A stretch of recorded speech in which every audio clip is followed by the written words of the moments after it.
Bu dunyodagi nimaga ko'ngil bersak beraylik, nimaga oshiq bo'lsak bo'laylik, nima bilan band bo'lsak bo'laylik,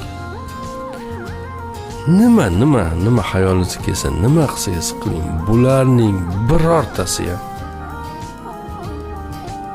bizni qoniqtirmasligini anglab yetishimizni, oxir oqibat tushunib yetishimizni Alloh azza va jalla istayapti. Biz nimani istayapmiz degan savolni siz ham hozir bizni tomosha qilib turgan do'stlarimiz ham hammalari, men ham hammamiz ya'ni o'zimizga berishimiz. Alloh azza va jalla bizga berilgan narsalar bizni baribir qoniqtirmasligini anglab yetishimiz uchun bizga ko'p narsalarni beradi. U tam, bu tam, u yo'l, bu yo'l, u narsa, bu narsa hammasini istaganimiz beradi. Lekin nimagadir bizni qalbimiz baribir xotirjam bo'lmaydi.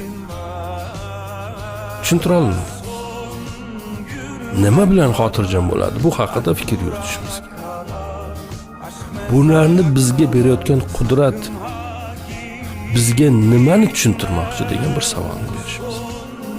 Va nega biz tushunmayapmiz? Hammamiz o'ylab ko'rishimiz.